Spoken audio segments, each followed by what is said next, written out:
இது தொடர்பாக பேசுவதற்காக நம்முடன் தமிழ்நாடு காங்கிரஸ் மாநில தலைவர் செல்வ பெருந்தகை இணைந்திருக்கிறார். சார் வணக்கம். பிரதமரோட RSS அலுவலக வருகையை சஞ்சய் ராவத் விமர்சிச்சிருக்காரு. ஓய்வை அறிவிப்பதற்காக தான் மோகன் பகவத்தை அவர் சந்திச்சிருக்காருன்னு சொல்லியிருக்காங்க. உங்களுடைய முதற்கட்ட பார்வை என்ன சார்? இல்ல, ஏறக்குறைய 11 ஆண்டுகளாக பிரதமராகி அவர் நாக்பூரில் உள்ள RSS அலுவலகத்திற்கு சென்றதில்லை. முதல் முறையாக சென்றிருக்கிறார் என்று செய்திகள் வந்து கொண்டிருக்கின்றன. ஆனால் இவர் வெற்றி பெற்ற விதம் 2014 ஆகட்டும் 2019 ஆகட்டும் அதற்கு எதிரான விமர்சனங்கள், அனைத்து மாநிலங்களிலும் எழுந்திருக்கின்ற குற்றச்சாட்டுகள், இதையெல்லாம் பார்க்கும் பொழுது ஒரு ஜனநாயகத்தின் அடிப்படையில் அரசியலமைப்பு சட்டத்தின் உட்பட்டு இவர் வெற்றி பெற்றிருக்கிறாரா என்பதை தான் எல்லோரும் கேட்கின்ற கேள்வி. ஒரு வாக்காளருக்கும் பணம் தருவோம், கருப்பு பணம், கள்ள பணம், தீவிரவாத பணம் எல்லாவற்றையும் மீட்டெடுத்து வாக்காளர்களுக்கு அளிப்போம் என்று சொன்னார். ஒரு வாக்காளருக்கும் ஏறக்குறைய 15 லட்சம் முதல் 25 லட்சம் வரை கொடுப்பேன்னு சொன்னார். சில பேர் அதுக்கப்புறம் என்ன சொன்னாங்கன்னா, அதெல்லாம் ஜும்லா, தமாஷுக்கு சொன்னார் அப்படின்னு சொன்னாங்க. அதற்கு பிறகு ஒரு அவர் கொடுத்த தேர்தல் வாக்குறுதியை 100% நிறைவேற்றி இருக்கிறாரா?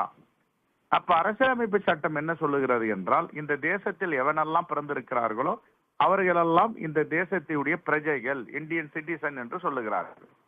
விமானத்தில அமெரிக்காவிலிருந்து கண்டம் விட்டு கண்டம் பறக்கும் விமானங்களில எந்தெந்த நாட்டின் மீது பறக்கிறதோ அங்க குழந்தை பிறந்தால் அந்த குழந்தைகள் இன்டர்நேஷனல் சட்டத்து பிரகாரம், சர்வதேச வான்வெளி சட்டத்து பிரகாரம் அந்த நாட்டுடைய குடியுரிமை பெறலாம் என்று சொல்லுகிறது. ஆனால் இந்த தேசத்தில் பிறந்த இஸ்லாமியர்களை எங்கிருந்து அகற்ற வேண்டும், NRC, CAA கொண்டு வந்ததை எல்லாம் கூர்ந்து கவனித்துக் கொண்டிருக்கிறார்கள் நடுநிலையாளர்கள். இப்படி விமர்சனங்களுக்கு மேல் விமர்சனம் பல மாநிலங்களிலே வெற்றி பெற்றிருக்கிறார்கள். ஹரியானா, மகாராஷ்டிரா, டெல்லி.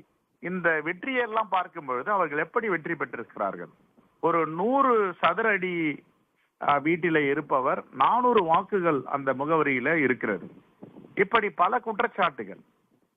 சுதந்திரமாக பேசினால், தன்னுடைய கருத்தை சொன்னால் அவர்கள் மீது CBI, enforcement director, income tax ஏவி விடுவது, ஒரு கட்சியை, மாநில கட்சியை தகர்க்க வேண்டும், சிதைக்க வேண்டும், அழிக்க வேண்டும் என்றால் தேர்தல் ஆணையத்தை பயன்படுத்துவது, இப்படி எல்லோரும் பார்த்து கொண்டிருக்கிறார்கள். ஆக RSS இதை பார்த்து கொண்டுதான் இருக்கிறது. அதுதான் மெஜாரிட்டி மோடி சர்க்கார் என்று சொன்னது. பெரும்பான்மை இல்லாமல் இப்பொழுது 2 கால் கொடுத்து, ஒரு கால் சந்திரபாபு நாயுடுவாகவும் ஒரு கால் நிதிஷ்குமாரும் இந்த அரசை தாங்கி கொண்டிருக்கிறார்கள். ஆகவே என்றும் நீதி தான் வெல்லும், தர்மம் தான் வெல்லும், அதில் மாற்று கருத்து கிடையாது. அவர்களுக்கு எந்த அளவிற்கு தர்மத்தின் மீது நம்பிக்கை இருக்கிறதோ அப்படி இந்திய குடியுரிமை பெற்ற மக்கள் அனைவருக்கும் தர்மத்தின் மீது நம்பிக்கை இருக்கிறது. ஆகவே இதையெல்லாம் கவனித்துக் கொண்டிருக்கிறார்கள். 100% வாக்குறுதிகளை நிறைவேற்றி விட்டாரா என்ற கேள்வியும் எழுகிறது. இப்போ தமிழ்நாட்டில் மாண்புமிகு முதலமைச்சர், தமிழ்நாட்டின் முதலமைச்சர் அண்ணன் தளபதி அவர்கள் தேர்தல் வாக்குறுதி கொடுத்தார். தேர்தல் வாக்குறுதியை கொடுத்து 85-90 விழுக்காடை நாங்கள் நிறைவேற்றி இருக்கிறோம். எஞ்சிய நாட்களில் 10 விழுக்காடை நாங்கள் நிறைவேற்றுவோம் என்று சொல்லியிருக்கார். இது மாதிரி ஏதாவது எந்த இடத்திலேயாவது பாரத பிரதமர் நரேந்திர மோடி அவர்கள், நான் கொடுத்த வாக்குறுதி இதெல்லாம் கொடுத்தேன், இதையெல்லாம் நிறைவேற்றி இருக்கிறேன், இன்னும் எஞ்சிய காலங்கள் நிறைவேற்றுவேன் சொல்லுவதற்கு தயாரா? இந்த கேள்வியை நான் ஒரு சாதாரண இந்திய குடிமகனாக வைக்கிறேன். Make in India, made in India, startup India எல்லாம் சொன்னார். எங்க ஸ்டார்ட் ஆச்சு? இன்னைக்கும் சைனாவை நம்பி தான் இருக்கும், கெமிக்கல் வாங்குறதுல இருந்து பல பொருட்கள் இறக்குமதி பண்றதுல. ஆக இங்க ஆளுநர் கூட சொல்றாரு, இந்த பிரதமர் வந்த பிறகுதான் இந்தியாவின் தலை நிமிர்ந்து நிற்கிறது, எல்லா உலக நாடுகளும் மதிக்கிறது என்று சொன்னார். ஆனால் 50 ஆண்டுகளுக்கு முன்பே ஜவஹர்லால் நேரு பிரதமராக இருக்கும் பொழுது எல்லா நாடுகளும், அமெரிக்கா பக்கம் ஒரு சில நாடுகளும், ரஷ்யா பக்கம் சில நாடுகளும், அமெரிக்காவும் ரஷ்யாவும் சூப்பர் பவர் கண்ட்ரிகள், வல்லரசுகள், இவர்களை நாடி இவர்களை அரவணைத்து தான் செல்ல வேண்டும் என்ற நிலை இருந்த பொழுதே ஜவஹர்லால் நேரு அவர்கள், நாங்கள் இந்தியா அமெரிக்கா பக்கமும் இல்லை, ரஷ்யா பக்கமும் இல்லைன்னு அணிசேரா நாடுகள், நான் அலைன்மெண்ட் மூவ்மெண்டை கொண்டு வந்தார்.